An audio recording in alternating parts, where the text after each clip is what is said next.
Another seemingly ordinary day on campus, until it isn't.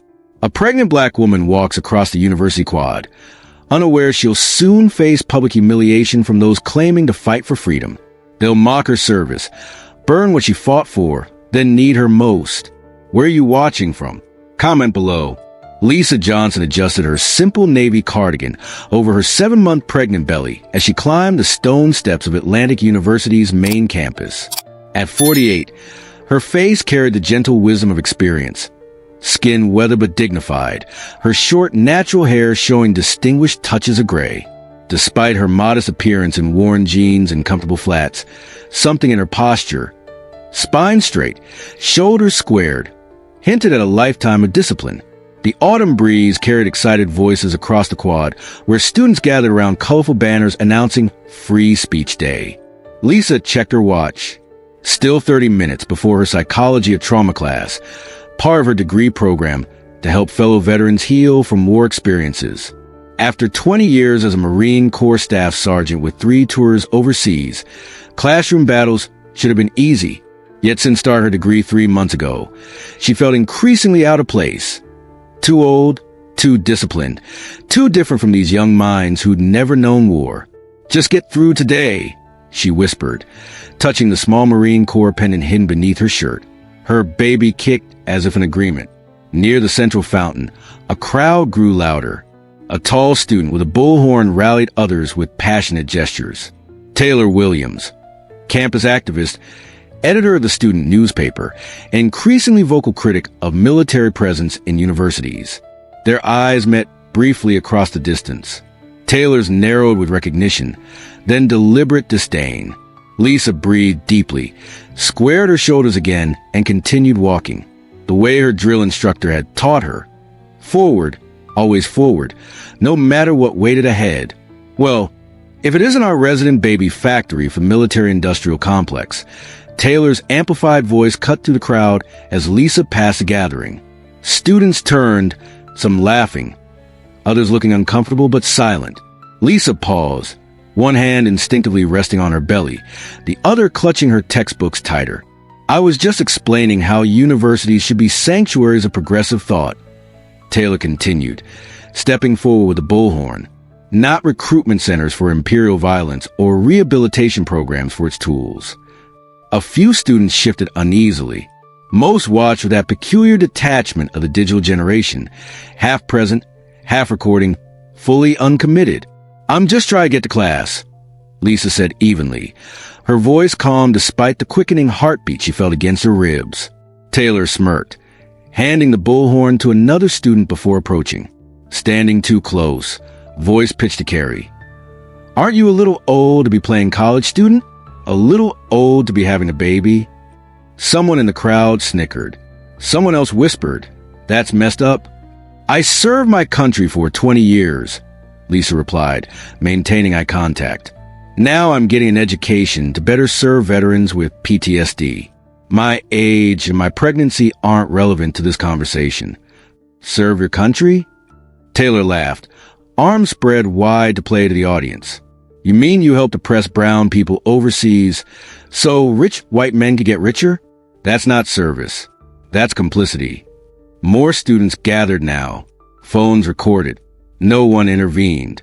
We clearly have different perspectives, Lisa said, taking a step to move past. But I fought for your right to express yours. Taylor blocked her path.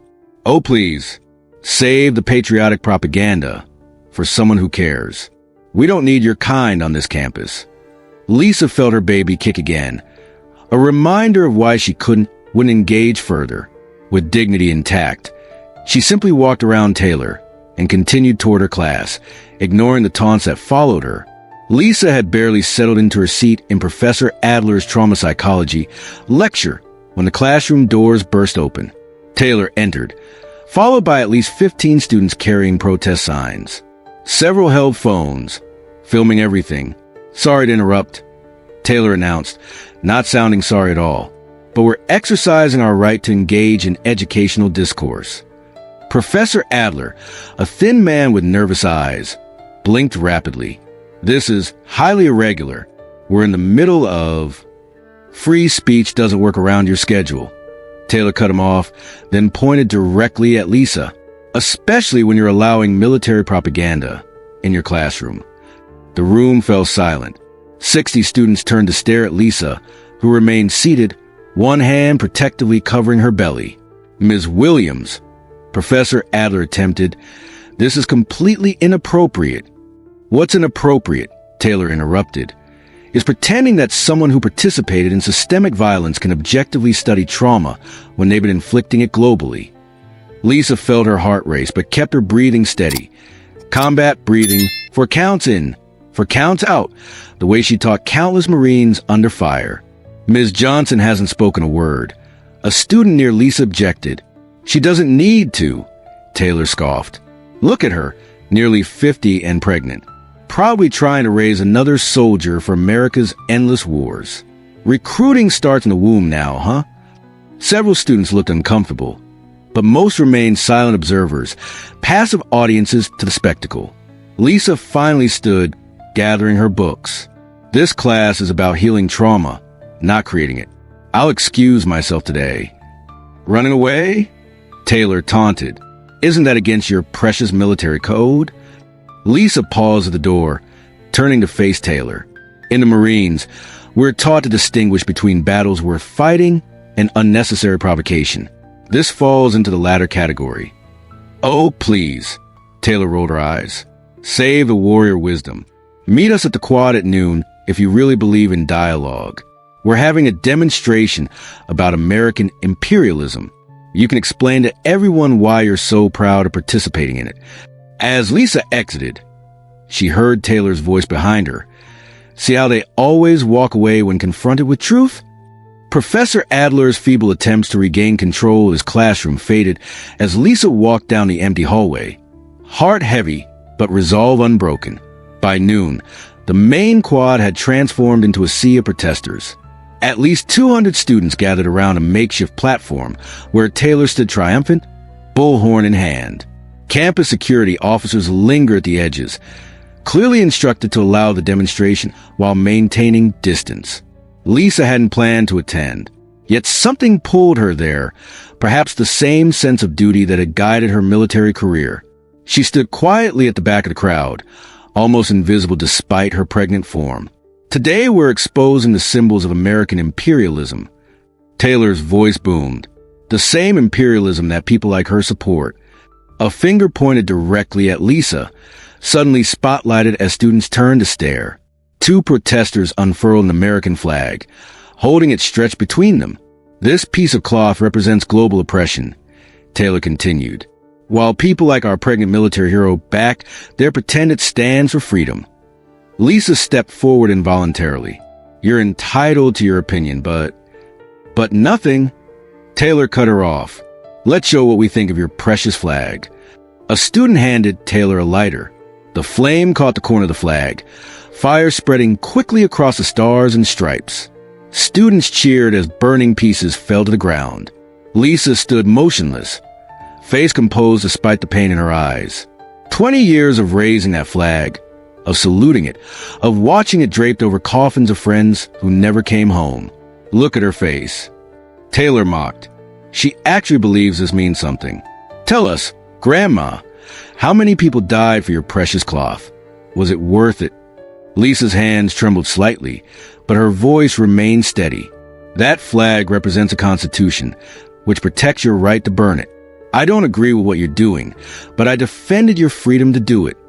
"How noble," Taylor sneered, kicking the smoldering remains. "The pregnant patriot still believes her own brainwashing. Tell us, will you teach your baby to kill for this country too?" Something in Lisa's chest tightened painfully, but she maintained her composure. The First Amendment protected this speech, however hurtful, the same Constitution she had sworn to defend. As she turned to leave, Taylor's voice followed her. "Walking away again? Some Marine you are." Lisa sat alone on a bench behind the Humanities building, allowed herself a moment of privacy. Her hands cradled her belly as she whispered softly to her unborn child, "That's not who we are, little one. That's not why I served." A distant alarm suddenly pierced the afternoon quiet. At first, Just one shrill tone, then another joining, until the emergency system engulfed the campus in urgent wailing. Lisa stood immediately, body tensing in instinctive readiness. The campus alert system blared from speakers. Emergency evacuation. This is not a drill. Chemical incident in Harlow Science Center. All persons evacuate campus immediately. Follow emergency personnel instructions. Harlow, directly across from the quad where the demonstration had been, where dozens of students still gathered. Lisa moved without hesitation, Marine training overriding everything else. As she rounded the humanities building, she saw chaos unfolding. Thick yellowish smoke poured from the science building's ground floor windows. Students ran in all directions, some coughing, others filming with their phones instead of evacuating. Campus security seemed overwhelmed. 2 officers attempting to direct hundreds of panicked students without proper equipment or apparent protocol. A faculty member Lisa recognized from the chemistry department staggered toward the security officers. "Chlorine gas," he shouted between coughs. "Experiment went wrong. Chemical reaction. Needs containment." Lisa scanned the area with practiced precision. The wind was pushing the gas cloud directly toward the quad. Emergency services wouldn't arrive for minutes at least. The security officers had no protective equipment, no training for the scenario. Then she saw them, Taylor and several protesters, still near the platform, seemingly unaware of the danger as they continued their demonstration despite the alarms, perhaps thinking it was an attempt to shut them down. The gas cloud advanced steadily toward the oblivious group. Lisa's training kicked in fully. Without hesitation, she began moving against the fleeing crowd, toward the danger, toward those who had just humiliated her. Her steps purposeful, her mind clear. Everyone needs to evacuate now. Lisa's voice carried across the quad with unexpected authority, cutting through the chaos. The command in her tone made several students stop and turn. Taylor remained on the platform, bullhorn still in hand. "They're just trying to silence us. Stand your ground." "This is not about your protest," Lisa projected, striding directly into the quad. "There's a chemical leak, chlorine gas, heading this way. It will cause severe respiratory damage. Everyone move southwest, away from the science building, now." Something in her voice, the absolute certainty, the calm amid panic, made people hesitate, then look toward the yellowish cloud now visibly approaching. "How would you know?" Taylor challenged, though with less conviction. "CBRN Specialist, Marine Corps." Lisa responded without hesitation. "Chemical, biological, radiological, and nuclear defense. Move now or suffer permanent lung damage." As students began dispersing in the right direction, Lisa quickly organized. "You," she pointed to a tall student, "help the security guard direct people to the southwest exit. You." To another, "Find anyone with asthma or respiratory conditions, get them furthest away." Her pregnancy forgotten, Lisa moved with surprising agility, clearing the area methodically. Then she heard the screams. There are people still inside. A student pointed toward the science building, now partially obscured by the thickening gas. Lisa grabbed a water bottle from a fleeing student, soaked her cardigan, and tied it around her face. "How many? Where?" "Chemistry lab, second floor, maybe 5 or 6 people." The student coughed. Without hesitation, Lisa moved toward the building. A security guard attempted to stop her. "Ma'am, you can't, your condition." "I'm trained for this, you're not," she stated flatly. "Keep evacuating the quad." As Lisa approached the building, she heard footsteps behind her. Taylor Williams, still clutching the bullhorn, stared at her with confusion. "What are you doing?" "My job," Lisa replied, then moved into the cloud, navigating with the muscle memory of someone who had trained for chemical attacks in far worse conditions than a university campus. Behind her, students watched in disbelief as a pregnant woman they had mocked minutes earlier disappeared into the toxic fog to save others. The air inside Harlow Science Center burned with every breath, even through Lisa's makeshift mask. She moved efficiently up the stairs, staying low where the air remained clearer. Her military training took over completely. Assess, decide, act. On the second floor, she found 4 students and a professor huddled in the chemistry lab, towels pressed against their faces. "Follow me," she ordered, arranging them in a line, each holding the shoulder of the person ahead. "Stay low, breathe shallow, move quickly." They were halfway down the corridor when the ceiling groaned. Part of the ventilation system, compromised by the corrosive gas, collapsed in front of them, blocking their exit. "Alternative route," Lisa commanded, redirecting the group toward the emergency stairwell. As they descended, she heard coughing from a classroom. "Keep going," she instructed the group. Once outside, move southwest away from the building.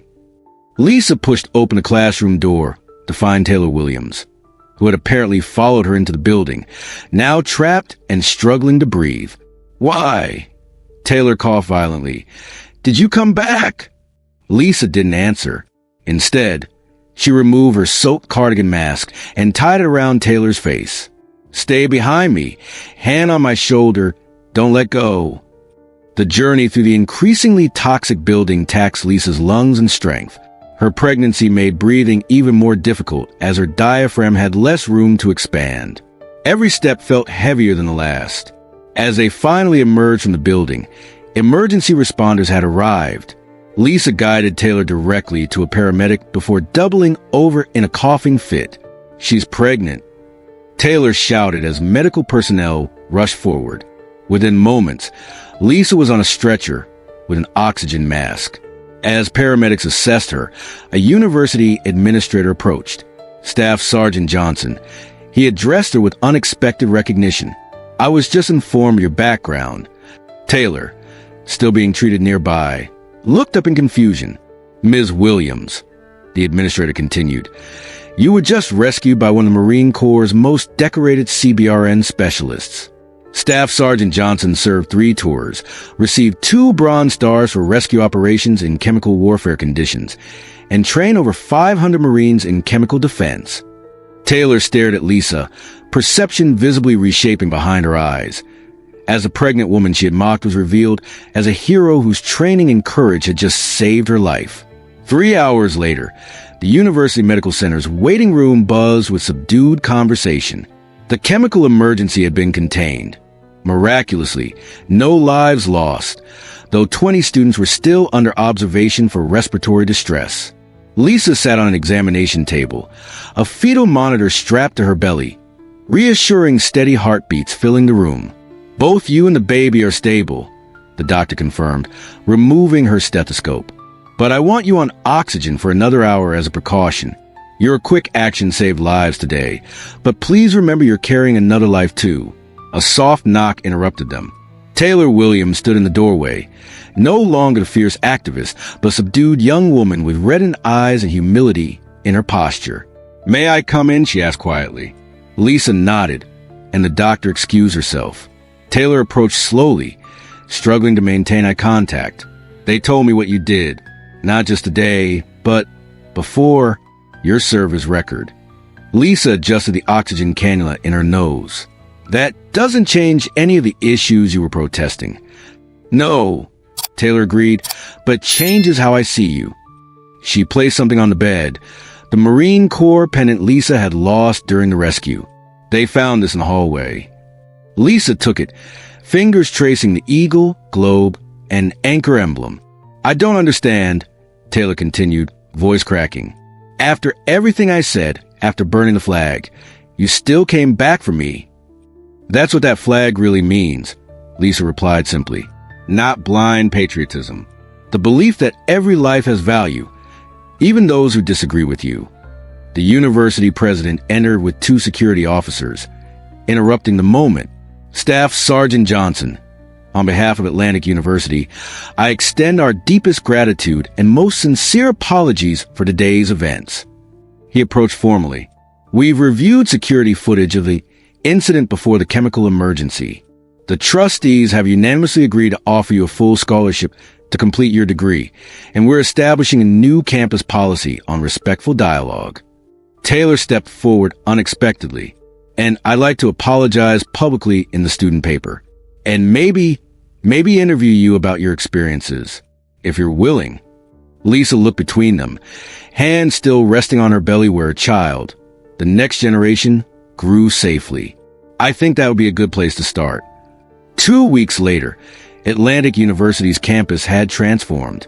The charred spot with a flag had burned now featured a new installation, a thoughtful dialogue space where military veterans and student activists met weekly.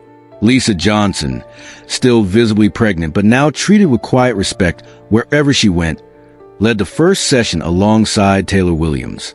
Their unlikely partnership had become a symbol of bridge building across America's deepest divides. Understanding doesn't require agreement, Lisa told the gathered students, her hand resting on her belly. It requires listening with the same courage it takes to speak. The university had implemented the Johnson Protocol for emergency response, and 3 other campuses had already adopted similar programs. Sometimes the greatest acts of patriotism aren't grand gestures, but the quiet courage to protect those who challenge you most. If this story moved you, please share it and comment below about a time when understanding changed your perspective. Remember, respect often begins where comfort ends.